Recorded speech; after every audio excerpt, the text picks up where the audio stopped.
this one was interesting. This is a guy called Tony Longworth, who's just done the soundtrack for this motion picture release purely on Korg Gadget on iOS. We posted an article on it, and all the cues are listed. And what was fascinating about this is he was very specific. It was only using Gadget. It's a kind of horror, thriller, action film.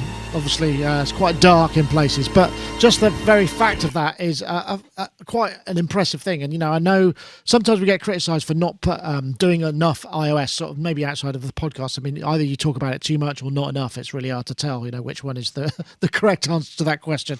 Mm-hmm.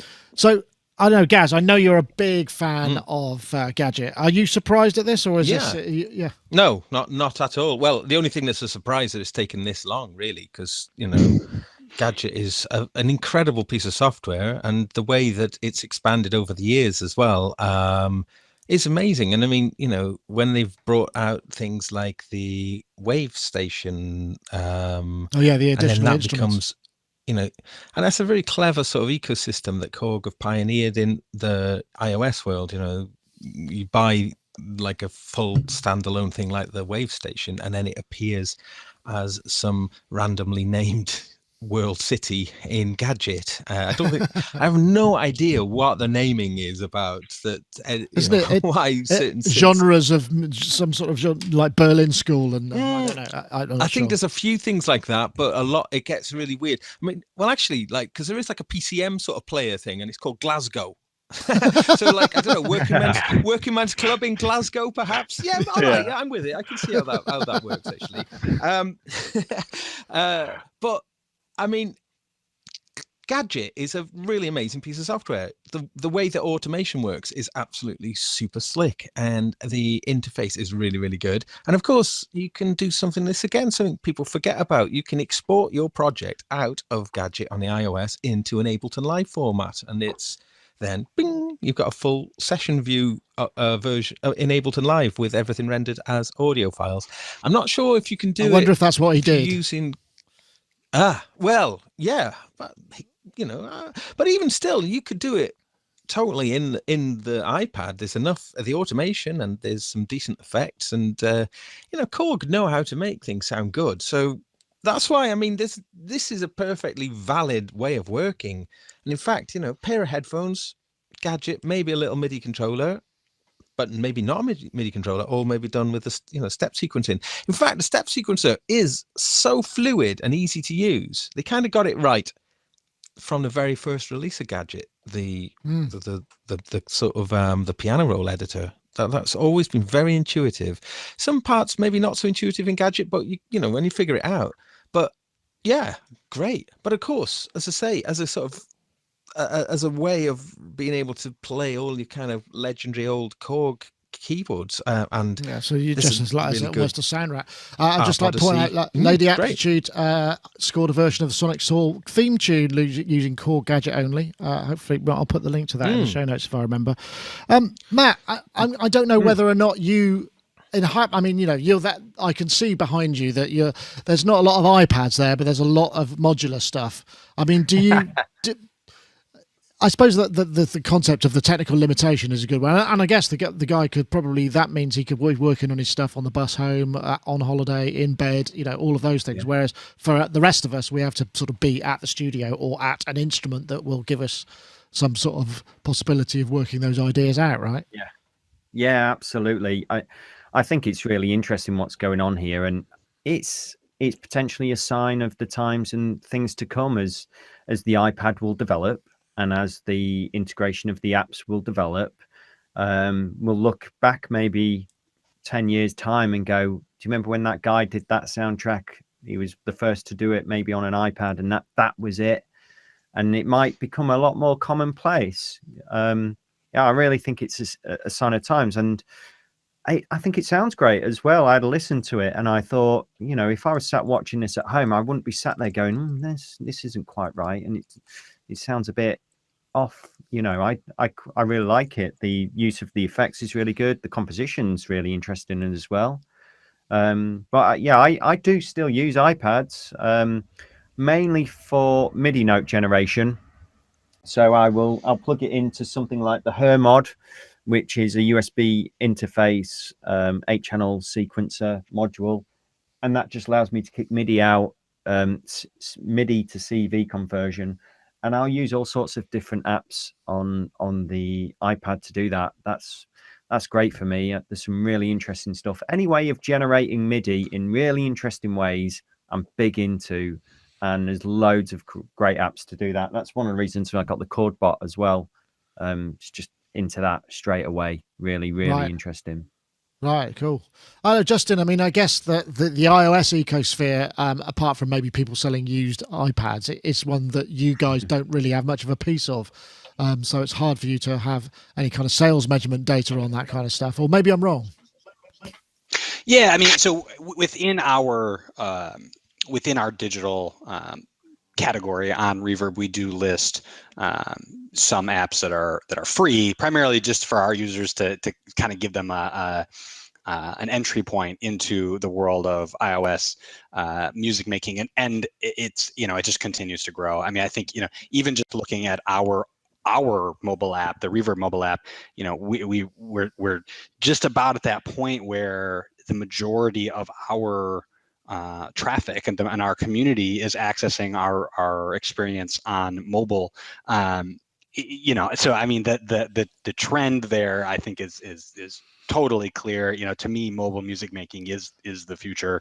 And I, just for what it's worth, I love Gadget. I think that they nailed it. And I think that Gaz's point about, you know, it seems like it's a deceptively tricky problem, I think, to design a touch-based piano roll, and I feel like I've tried just about all of them, and the only other one that really, I don't know, this might be a shot in the dark, but I loved the Nano Studio app. It was just a single developer. Oh yeah, I remember that. He just nailed the piano roll.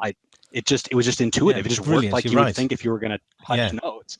Perfect. And I feel like Gadget really, you know, picked up some of those UX patterns that really worked. I'm not saying that they were influenced by that, but, you know, they kind of arrived at similar conclusions. And, you know, especially with Apple supporting audio unit format now in iOS, you know, you're seeing plugin makers recompiling their software for mobile. I think we're going to look back a couple years from now and say, yep, that was the sea change. That was the turning point. And, you know, I think it's a good thing. I mean, the more people from my perspective, the more people making music in the world, the better off the world will be, you know. Well, that's a valid point as well. Yeah. Yeah. So the more, the better. It's interesting though, isn't it? Because we're going to get to the point where we got these tiny little, very powerful computing devices with sort of massive controllers that we're using to input and perform with. It's just curious. One of the little thing we forgot to mention, though, you see, just that Gadget runs on the iPhone as well, and the thing called the Gadget Cloud kind of synchronizes across devices. I'm assuming that does to the computer version as well. That's cool.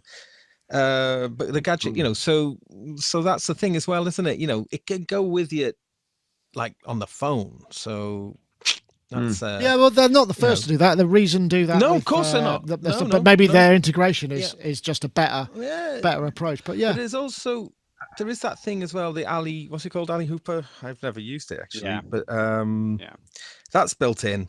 So that's a whole community of you know, there's a whole ecosystem there, isn't there, of people sharing music and sharing parts and putting elements in. So, you know, so they've embraced like a social media aspect into it as well. I mean, you don't need to go there because I guess that would send shivers of fear to a lot of people.